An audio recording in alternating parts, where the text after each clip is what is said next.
Pastor, então, se tratando disso, que a gente entrou na questão da teologia, o que a Bíblia diz, como ser diretor do Instituto Bíblia Aberta? Então, vamos abrir a Bíblia aqui hoje.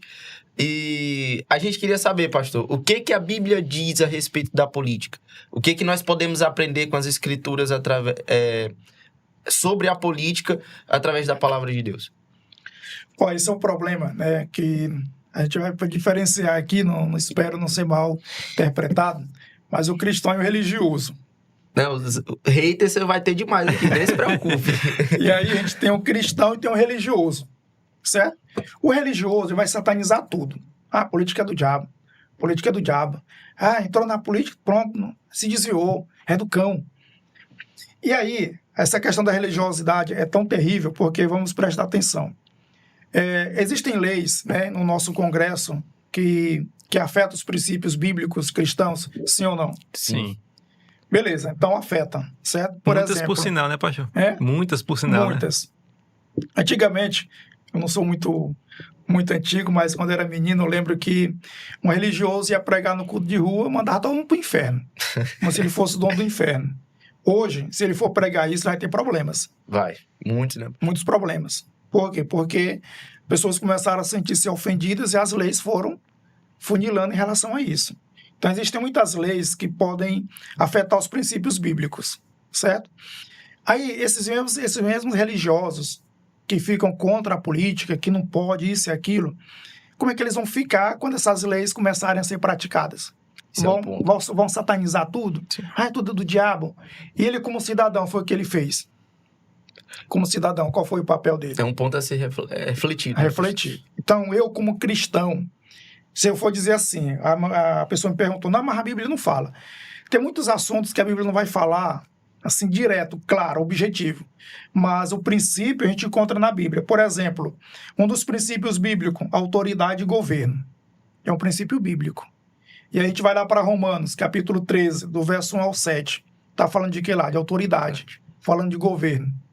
E a Bíblia não vai falar de política nesse caso? Se a Bíblia tem um princípio de autoridade e governo.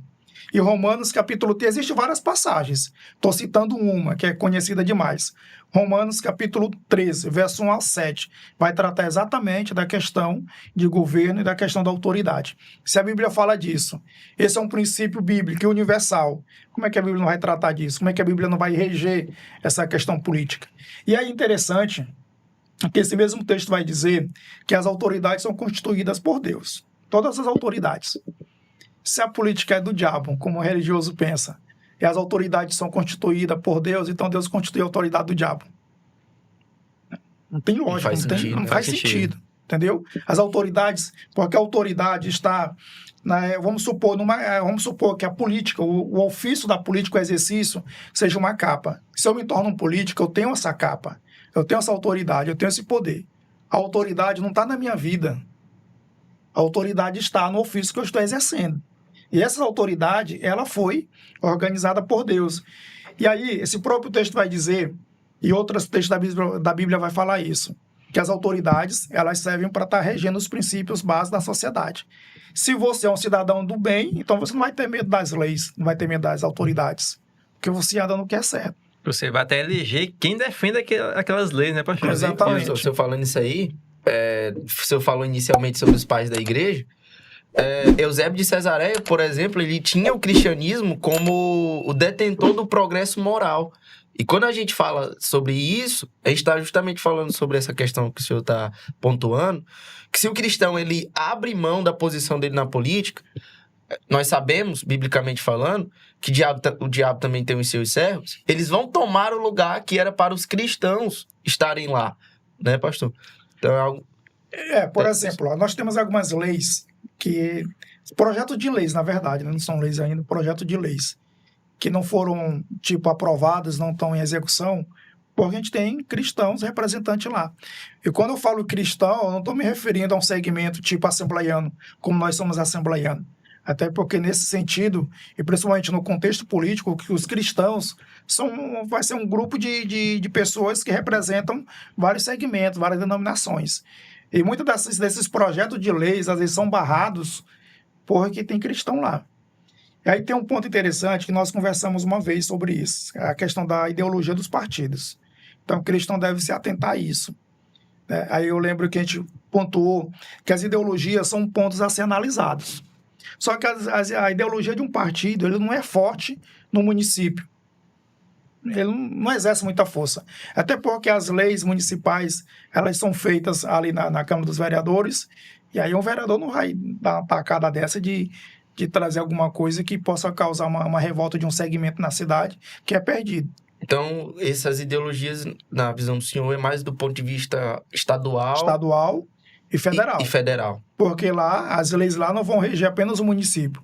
É uma regência geral. Então, assim, o cristão deve tanto se preocupar com esse princípio de governo e autoridade constituído por Deus, que a gente deve começar pela nossa base. Eu não estou dizendo que agora todos os políticos da nossa cidade têm que ser cristãos, mas pelo menos tem que ser pessoas que entendam os princípios bíblicos Isso aí que da você tá autoridade, falando, do governo. né, pastor? É o que a gente chama de graça comum, né? A inteligência que Deus dá para os governantes. Inclusive, tem um livro do pastor Augusto Nicodemos que ele fala justamente sobre isso, sobre a graça comum, que ele faz uma pergunta. Então, para que os problemas políticos sejam resolvidos, eu preciso instituir somente crentes como políticos?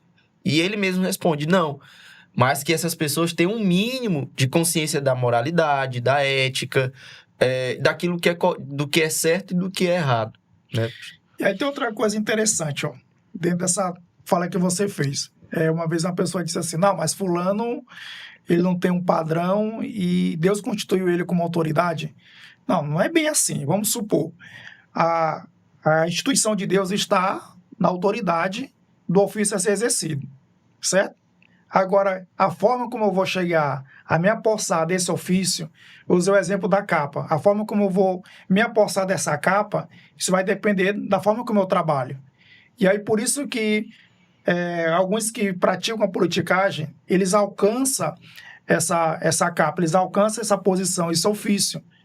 E aí, Deus não constituiu aquela pessoa. Não estamos falando de pessoas. Nós estamos falando do ofício, do governo, posição, desse né? princípio. E aí, muitas pessoas, elas utilizam de várias formas para chegar nessa posição. Aí que entra o problema do cristão. Por exemplo, qualquer governante, de qualquer lugar do mundo inteiro, que ele chega no poder, que ele se apossa dessa autoridade, desse princípio da autoridade do governo. No nosso país, por exemplo, ele alcança isso através de quem? Da população. Da população, do povo. Então, quem é o responsável por essa pessoa chegar lá e começar a exercer população. funções que vão contra os princípios? É o povo. Aí, como é que o cristão não é importante nesse processo? Sim. Isso que eu quero que os irmãos entendam, a importância deles. Então, assim, quem eleva essas pessoas a se apossar desse princípio de autoridade de governo é o povo. Quem decide é o povo, quem vota é o povo. Aí tem crente religioso, não, mas não me envolvo. Como é que não te envolve?